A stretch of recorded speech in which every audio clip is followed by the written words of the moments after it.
माचिस में एक बार पाउडर डाल करके देखिए, आप लोग भी चौंक जाएंगे। नमस्कार, आर्यस वर्ल्ड में आप सभी का स्वागत है। आप लोग कैसे हैं? आशा करती हूँ आप लोग बहुत अच्छे होंगे। तो आज फिर से हम ले करके आए हैं आप लोगों के लिए मानसून से रिलेटिव बहुत ही काम की टिप्स है, जिससे कि आपका बहुत समय बचेगा और आपका पैसा भी बचेगा। तो देर ना करते हुए हम शुरू करते हैं अपनी सबसे पहली टिप्स, जो कि हमारी बहुत ही यूज़फुल है, जिससे आपके बहुत काम होने वाले हैं। जैसे इस तरह के जो अचार के डब्बे होते हैं या कांच की बरनी होती है जिसमें हम अचार रखते हैं, उसके बाद जब साफ़ करके रखते हैं फिर भी इसमें से स्मेल आती है।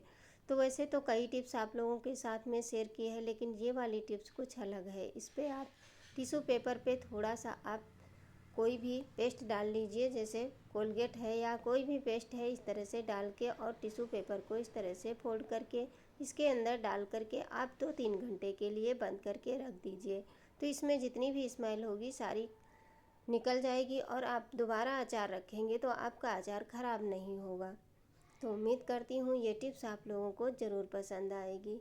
टिप्स छोटी छोटी होती हैं, लेकिन ये बहुत ही काम की होती हैं। जैसे कभी भी हम घी बनाते हैं तो ये जल्दी से उबलने लगता है, तो ये ना उबले इसके लिए आपको क्या करना है, कलछी को सीधा करके रख देना है। अगर उलट के रखेंगे तो ये बाहर निकलने लगेगा। बढ़ते हैं अगली टिप्स। इस समय बारिश में हमारे पेड़ों में फंगस लगने लगते हैं, तो जो ये प्याज का छिलका होता है इसको आप ले लीजिए और इसे किसी बर्तन में डाल दीजिए और इसमें पानी डाल के ओवरनाइट के लिए इसे छोड़ दीजिए। और फिर बाद में आप इसका एक फर्टिलाइज़र बना करके कीटनाशक दवाई बना सकते हैं, जिससे कि ये आपके पेड़ों के लिए बहुत ही अच्छे एक फर्टिलाइज़र बन के तैयार हो गया। देखिए ये रात भर रखने के बाद में इसका ये देखिए किस तरह से कलर हो गया है। अब इसको छान लीजिए और छानने के बाद में अपने पेड़ों को ये डालेंगे, तो इससे आपके पेड़ बहुत ज़्यादा ग्रोथ करते हैं। और जितने भी इसमें कीटाणु लग जाते हैं, जैसे बारिश में बहुत ज़्यादा दिक्कत होती है, इस तरह से कोई बोतल में आप इसे भर लीजिए और फिर ढक्कन लगा करके इसे हमें जड़ में डालना है। तो इस तरह से माचिस की तीली जला के इसमें एक छेद कर लीजिए। अब इसमें छेद करने के बाद में चलिए इसे हम पेड़ों के में डाल देते हैं। कोई भी पेड़ है आपके पास उसमें आप डालिए, तो ये बहुत ही अच्छे से वर्क करता है। आपके पेड़ बहुत ज़्यादा ग्रोथ करेंगे और इसमें फूल बहुत ज़्यादा आएंगे। तो इस तरह से जड़ों में इसे हमें डाल देना है। जितने भी पेड़ आपके घर में लगे हैं, अगर पेड़ों के शौकीन हैं तो आप उन पेड़ों में इस तरह से इसको डाल सकते हैं। ये बिल्कुल फ्री है, इसमें आपको कोई भी पैसा नहीं लगना है और आपके पेड़ बहुत ही अच्छे रहते हैं। तो इस तरह से इसके जड़ों में हमें स्प्रे करके सारा डाल देना है। जैसे गुड़हल हो गया, बेला हो गया, आप इन सब में डाल देंगे तो ये पेड़ आपके जैसे बहुत अच्छे से ग्रोथ करते हैं। तो उम्मीद करती हूँ ये टिप्स आप लोगों को ज़रूर पसंद आएगी।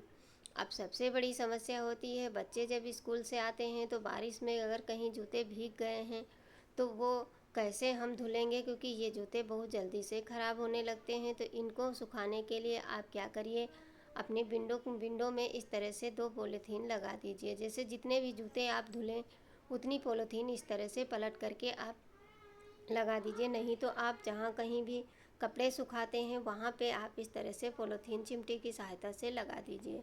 अब इसमें मैं दिखा रही हूँ क्योंकि मैं एक हाथ से मोबाइल पकड़ी थी, दूसरे हाथ से जूते डाल रही थी। तो इस तरह से आप इनके जो नीचे के कॉर्नर हैं उसमें इस तरह जूते को फंसा दीजिए। इससे जूते का जितना भी पानी होगा सारा बहुत जल्दी से निचुड़ जाता है और बारिश में आपके जूते ख़राब भी नहीं होंगे, बहुत जल्दी से सूख जाएंगे। तो देखिए इस तरह से मैं सारे इसी तरह लगा दे रही हूँ। उसके बाद मैं इसको विंडो में लगाई हूँ।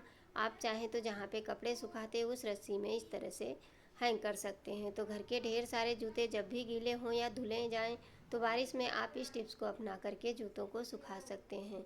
उम्मीद करूँगी ये भी टिप्स आप लोगों के लिए काम की ज़रूर होगी, क्योंकि बारिश में बच्चों के साथ ये बहुत ज़्यादा होता है। तो इस तरह से सारे पानी सूख जाएगा। पढ़ते हैं अगली टिप्स। जैसे हम लोगों के घरों में तकिए के कवर बहुत ज़्यादा हो जाते हैं, जो पिलो कवर होते हैं इनमें इतने ज़्यादा हो जाते हैं। तो चलिए देखिए ये हम घर पे बनाए थे, जो छोटी छोटी पट्टियों को जोड़ करके। तो इसको हम यूज़ करते हैं। किस तरह से करेंगे, तो एक कोई जैसे आटा बैग हो गया, आटे की जो पन्नी होती है वो ले लीजिए, नहीं है तो चाय पत्ती की पन्नी है और इस तरह की पन्नी को ले लेना है। उसके बाद में इसे हम सामने से कट कर देंगे, क्योंकि ये जिप के साइड तरह होता है, और साइड से काट करके इसे हमें पूरी पन्नी को खोल देना है। अब ये दोनों बराबर हो जाएंगी, तो इस तरह से खोलने के बाद में दोनों को एक साथ में हमें रख देना है। तो देखिए, इसे हम रखने के बाद में हम इसका बनाएंगे क्या, तो ये बहुत ही अच्छा एक ऑर्गेनाइज़र बनके तैयार हो जाता है। इसमें आप बहुत सारे काम आपके आसान हो सकते हैं। हम यही सोचते हैं कि कुछ नया करते रहें, आप लोगों के साथ में शेयर करते रहें। तो देखिए, इस तरह से ये पन्नी हमारी बड़ी हो गई है। अब दोनों को एक साथ में रख लेंगे तो थोड़ा सा ये बराबर से मोटी हो जाएगी। अगर छोटी बड़ी है तो थोड़ा सा, आप देखिए पिलो कवर से थोड़ी वो पन्नी हमारी छोटी थी, इसलिए हमने इसमें चाय पत्ती वाली पन्नी डाल ली है। नहीं है तो आप जो गेहूँ की बोरियाँ आती हैं, चावल की बोरी है, आप उसको भी काट के इसके अंदर डाल सकते हैं। पूरे पे अच्छे से फैला लेना है। फैलाने के बाद में देखिए, इस तरह से फैला लिए हैं, पूरे पे बराबर कर लेना है। उसके बाद में आपको हम दिखाते हैं कि इसका करना क्या है। आप इसको दो तरह से यूज कर सकते हैं। चाहे तो इस पे चारों साइड सिलाई लगा करके आप अपने किचन में रख सकते हैं। जब बर्तन धुलते हैं तो जो बर्तन धुले हुए होते हैं तो इसके ऊपर रख सकते हैं। इससे आपका किचन भी गंदा नहीं होगा और पानी सारा इसी के ऊपर रह जाएगा। और अगला जो यूज है वो हम आपको दिखाते हैं। देखिए, चारों साइड हमने सिलाई लगा दी है। अब चारों कॉर्नर जो हैं उनको हम इस तरह से पकड़ करके सिलाई लगाएंगे। देखिए, इस तरह से आप पकड़ लीजिए और चारों कोने जो हैं आप इसको सिल दीजिए। अब इसको सिलने के बाद में आप देखेंगे ये एक बहुत अच्छा सा ऑर्गेनाइज़र बनेगा। इस तरह से हमें सिलाई लगानी है। तो चलिए अब चलते हैं सिलाई मशीन के पास। इसे पहले हम बना करके तैयार करते हैं, फिर आपको दिखाते हैं कि इसको किस तरह से बनाया है। अब ये सिलाई लगा देंगे और लगाने के बाद में ये बहुत ही सुंदर बनता है। इस तरह से हमें इसे सिल देना है। अब ये छोटा सा पिलो कवर है, लेकिन ये बहुत ही काम का है। इससे आपके काम बहुत आसान हो जाते हैं। जैसे बच्चों के कपड़े इधर उधर बिखरे पड़े रहते हैं, तो देखिए एक साइड सिल लिए, अब दूसरी साइड भी इसी तरह से चारों कॉर्नर को इसी तरह से हमें सिल लेना है। बस सीधे सिलाई लगा देनी है। बराबर से निशान लगा लेंगे तो ज़्यादा सही रहेगा, नहीं तो ऐसे भी कॉर्नर इसी तरह से सिल लेंगे। अब आप सोच रहे होंगे ये क्या होगा, तो इसको आप देखते रहिए। ये बहुत ही अच्छा ऑर्गेनाइज़र बनके तैयार हो जाएगा। अब दोनों साइड हमने सिलाई लगा ली है। अब इनको क्या करना है, ये हमारा एक थैला बनके तैयार हो चुका है। अब ये कॉर्नर इस तरह से दोनों साइड से पकड़ लीजिए और इसको हम सुई धागे की सहायता से इससे हम टक कर देंगे, क्योंकि बहुत ज़्यादा मोटा हो जाता है तो फिर सिलाई मशीन से नहीं हो पाएगा। तो सुई धागे से इसे हमें 2-3 टाँके लगा देने हैं। तो दोनों साइड से हमने लगा दिया। अब जैसे बच्चों के ढेर सारे कपड़े हो जाते हैं, बच्चे इधर उधर फेंकते रहते हैं, तो उनके सारे कपड़े आप इस छोटे से ऑर्गेनाइज़र में रख सकते हैं। इससे आपका घर भी साफ़ सुथरा रहेगा और आपको भी खोजने में दिक्कत नहीं होगी। बच्चे भी कपड़े अपने तुरंत ढूंढ लेंगे। तो उम्मीद करती हूँ ये भी टिप्स आप लोगों को ज़रूर पसंद आएगी। छोटी सी है लेकिन ये बहुत ही काम की है। बारिश में तो बहुत ज़्यादा काम आती हैं ये सारी टिप्स। तो आप लोग एक बार ज़रूर इसे यूज करना और मुझे कमेंट करके ज़रूर बताना कि इनमें से कौन सी टिप्स आप लोगों को ज़्यादा पसंद आई है। तो ये देखिए, इसमें ढेर सारे कपड़े आ गए हैं। आप देख सकते हैं कितने सारे, अभी भी इसमें स्पेस है।